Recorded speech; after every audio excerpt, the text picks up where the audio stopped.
আরশি তো জীবনে একজন হিরো পেয়েছে, আমি যদি মোহনার ক্ষেত্রে জিজ্ঞাসা করি, মোহনার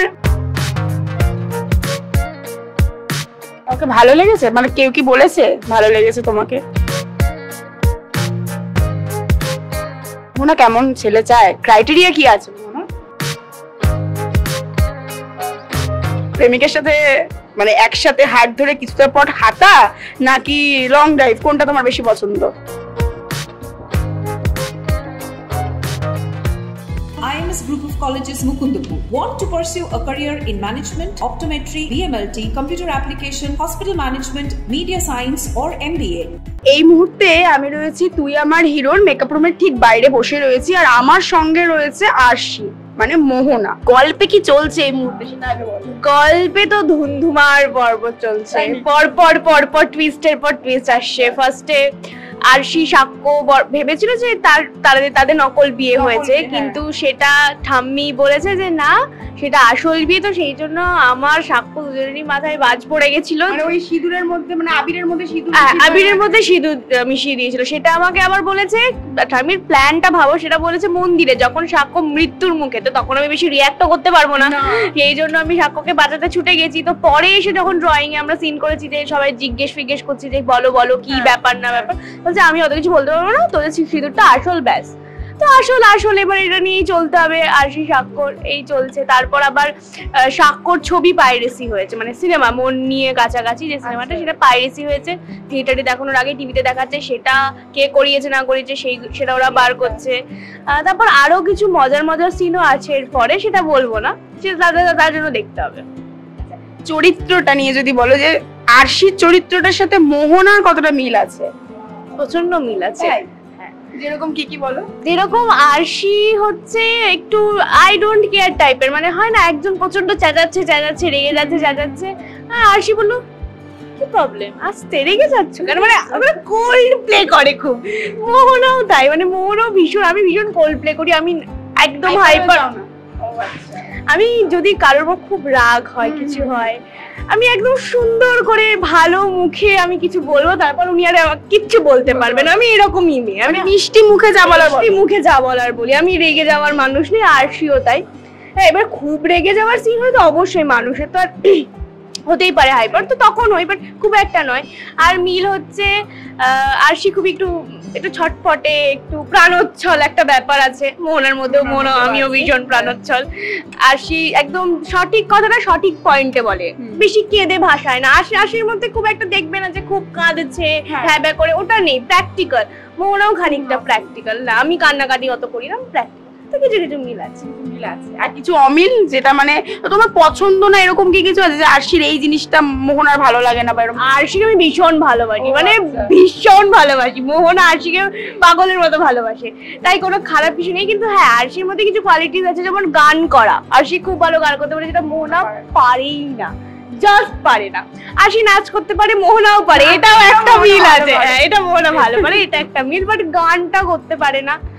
আর কি পারে না, স্কুটি চালাতে মোহনা কিন্তু পারে না, আরশি পারে। আর কি শিখতে হবে মোহনাকে? শিখতে হবে, আর টাইমই পাচ্ছি না শেখার। প্রত্যেকটা সিনে আমি থাকি গ্যাপে, যে শিখবো সেই টাইমটুকু নেই, এইটা একটা অমিল আছে। আর সেভাবে কোনো কিছু না। আচ্ছা, তুমি তো মানে নাচটা প্রথমে ডান্স, বাংলা ডান্স, তারপরে হঠাৎ করে অভিনয়। মানে আমি বলতে চাইছি যে তুমি কি অভিনেত্রী হবে এটা কখনো ভেবেছিলে, নাকি ডান্সার হবে এটাই ভেবে প্রথমে? মানে অভিনেত্রী হব এটা মানে খুব সুপ্ত একটা বাসনা, মানে সেটা আমি ভাবিনি যে এটা হবে, মানে তাই জন্য এটা নিয়ে বেশি ভাবতাম না। আমি ভাবতাম যে হ্যাঁ, আমি ডান্স করতে হবে, ভালো করে নাচ করবো, ডান্সার হবো, ডান্সে চান্স পাবো, ফিনালে জিতবো, তারপর কি হবে অত দূর আমি ভাবিনি। তখন সেই বয়সটাই নয় যে অত দূর ভাবার। অভিনেত্রী হ্যাঁ, আমি আয়নার সামনে দাঁড়িয়ে একটু কিছু করতাম, এইগুলো ছিল, কিন্তু ওটা পুরো একদম ড্রিম ছিল যে ওটা নিয়ে খুব ভাববো, ওটা আমাকে করতেই হবে, অভিনেত্রী হতেই হবে, সেটা আসেনি। কিন্তু হঠাৎ করে ডিভিডির মধ্যেখানেই বললো যে অডিশন দিবি, দেবো অডিশন? আমি তো পারবো না, আমি জানি আমি কি পারবো, আমি তো পারবো না। 14 বছর বয়স তখন আমার, আমি কি করবো? তো যা লাগিয়ে দেখ। তারপর অডিশনটা তো মেড মাই লাইফ, মানে তারপর আমি এখানে তোমাদের সকলের দর্শকদের কৃপায়, তোমাদের ভালোবাসায় তারপর এখানে এবার আমার চলছে। এই এত ছোট বয়স থেকে অভিনয় করা, অভিনয় তার সাথে পড়াশোনা, দুটোকে একসাথে ম্যানেজ কি করে করতে? মানে এখনো করছো যদিও। খুব টাফ, মানে খুবই টাফ। আমি বলবো না যে একদম টাফ না, খুব টাফ। আমি তখন গৌরীতে ঢুকেছি তখন আমি ক্লাস 9। ও আচ্ছা। মানে আমার মাধ্যমিক জীবনের সব থেকে বড় দুটো পরীক্ষা, মাধ্যমিক উচ্চ মাধ্যমিক সবকিছু আমি সিরিয়াল করতে করতে দিয়েছি। তো খুবই টাফ, কিন্তু আমি পিওর সায়েন্সের স্টুডেন্ট। তাই? হ্যাঁ, পিওর সায়েন্সের স্টুডেন্ট, বরাবরই সায়েন্সটা ভালোবাসি। পড়াশোনাও আমার খুব ভালো লাগে অ্যাকচুয়ালি, মানে আমি স্কুলে ফার্স্ট সেকেন্ড থার্ড এর মধ্যেই থাকা গার্ল, তো আমার পড়াশোনাও খুব ভালো লাগতো, প্লাস নাচটা নিয়ে, এই দুটো নিয়েই ভেবেছিলাম। তারপর হঠাৎ করে জীবনে একটা মোড় একদম সাট করে ঘুরে গেল। কিন্তু পড়াশোনাটা আমি কোনোদিনও ছাড়বো না, পারবো না, কারণ পড়াশোনা করতে খুব ভালোবাসি। তো এইটা নিয়েই দুটো পাশাপাশি ম্যানেজ করবো। আর যখন এই পরীক্ষার টাইমগুলোতে মানে শুটিং এর ভাগে ভাগে পড়তাম, মেকআপ রুমে পড়তাম, রাতের বেলা পড়েছি, উচ্চ মাধ্যমিক সময় তো রাত 4টে 4:30 পর্যন্ত আমি পড়েছি। তারপর ঘুমিয়ে যাবে, ভোর হচ্ছে আমি ঘুমাচ্ছি, মানে এরকমও প্রত্যেক দিন প্রায় করেছি। তো এটা করতে হবে, কিছু করার নেই, এটা মেনে নিয়েছিলাম আমি যে না এটা আমাকে করতে হবে। আর এইচএসসি রেজাল্টটা কেমন হয়েছে? ভালো হয়েছে, বলবো না কথা, কিন্তু ভালো ভালো ভালো। আমার বাবা মা খুশি, আমি খুশি, ঠিকঠাক। আচ্ছা, এরপর কি নিয়ে পড়ার ইচ্ছা আছে?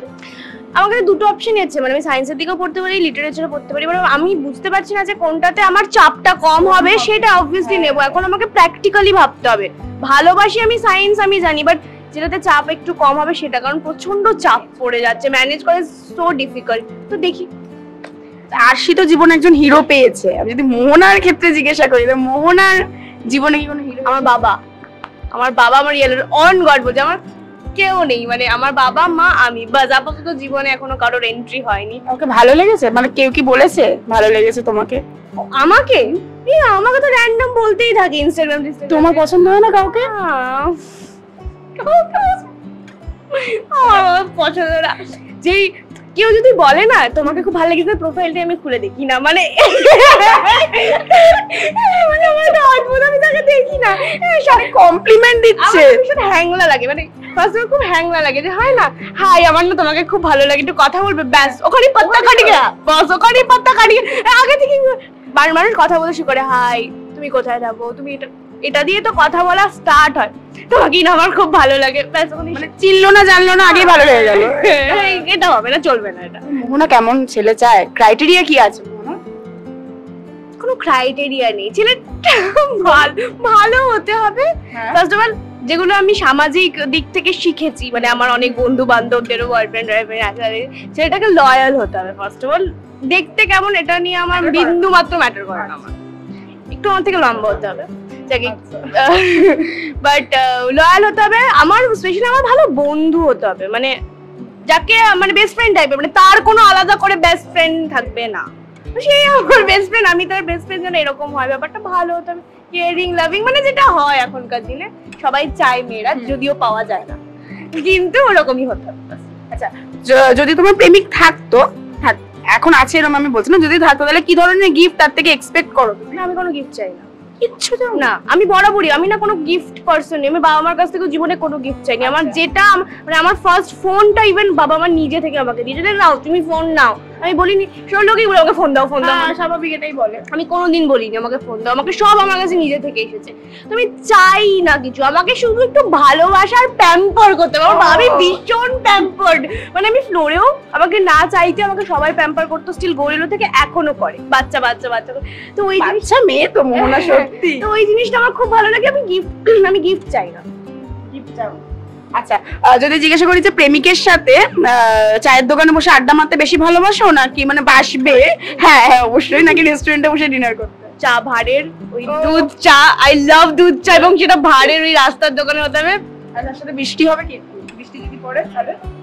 তুমি কি করছো বলো তো, মানে আগে থেকে একটা ইমাজিনেশন তৈরি করে দিচ্ছ। তাহলে কি ভালো হবে? অসাধারণ, আমি বৃষ্টি ভীষণ ভালোবাসি। প্রেমিকের সাথে মানে একসাথে হাত ধরে কিছুটা পথ হাঁটা নাকি লং ড্রাইভ, কোনটা তোমার বেশি পছন্দ? দুটোই। আর লং ড্রাইভটা কিন্তু গাড়িতে না, বাইক, মানে বাইক আমার এটা ক্রাইটেরিয়া। আই লাভ বাইক, আমার একটা স্বপ্ন আমি বাইকে করে লাদাখ যাব। আচ্ছা, এবং আমি বাইক চালাবো না, আমার নিজের শেখারও খুব ইচ্ছা আছে, এবং বাইক ভালো একটা বাইক থাকবে, বাইক গাড়ি ফাড়ি আমার দরকার নেই, পেছনে বসে আমার খুব ভালো লাগে। এখন আপাতত বাবার সাথে আমি যাই, বাবা বাইক, মানে আমি আর বাবা দুজনেই বাইক চড়তে ভীষণ ভালোবাসি, তো যেখানে সেখানে বাইক নিয়ে চলে যেতে পারবো, মানে আমরা 20 কিলোমিটার 40 কিলোমিটার অনায়াসে বাইক নিয়ে চলে যাই আমি আর বাবা, এমনি লং ড্রাইভে। তো আমি খুব ভালোবাসি বাইক চড়তে। আর যদি জিজ্ঞেস করি যে প্রেমিকের সাথে কোথায় ঘুরতে যেতে চাও, পাহাড় না সমুদ্র, কোনটা বেশি পছন্দ? বাইক হলে পাহাড়, বাইকে করে লং ড্রাইভে তো ট্রেকিং এ যেতেই হবে। পাহাড় সমুদ্রটাও খুব ভালো লাগে, আমারও দুটোই পছন্দই ভালো লাগে। কতটা পজেসিভ হবে মোহনা যদি প্রেম করে? আমি প্রেম করার দরকার নেই পজিটিভ হওয়ার জন্য, আমি এমনি ভীষণ পজিটিভ। না, প্রেমিকের ওপর কতটা পজেসিভ? ওভার পজিটিভ নয়, পজিটিভ। আমি এমনি ভীষণ পজিটিভ, আমার বাবাকে নিয়ে আমি পজিটিভ, আমার বন্ধুদেরকে নিয়ে পজিটিভ, জিনিসপত্র নিয়ে নয়, কোনো মানুষকে নিয়ে আমি খুব পজিটিভ। তো ওটাও হবে, আশা করা যায়। বল হোক আগে। হচ্ছে না, কাউকেই পছন্দ হচ্ছে না? হ্যাঁ হয়েছে। কাকে? আমার রিসেন্টলি ঈশান খট্টরকে খুব ভালো লেগেছে। রয়্যাল, আমি জাস্ট রয়্যাল দেখা শেষ করলাম এবং ঈশান খট্টর, ও মাই গড, যেমন অ্যাক্টিং, মানে এভরিথিং, লুকস, জামা কাপড়, মানে অসাধারণ। আমার রিসেন্টলি ভালো লেগেছে, কিন্তু সেটা হওয়ার কোনো সম্ভাবনা নেই, চান্সই নেই সেটা। আচ্ছা, কি বলবে দর্শকদের? তুই আমার হিরো নিয়ে এত ভালো একটা রেসপন্স পাওয়া যাচ্ছে। অবশ্যই সবাই খুবই ভালোবাসা দিচ্ছেন, সোশ্যাল মিডিয়াতেও দিচ্ছেন, টিভিতেও দেখছেন আমরা জানি, কিন্তু আরো বেশি করে দেখুন। আর প্রচুর গল্পের টুইস্ট আসছে, খুব ভালো লাগবে আশা করা যায় আপনাদের। আপনারা প্রচুর ভালোবাসেন, তার জন্য থ্যাংক ইউ, আমরা কৃতজ্ঞ।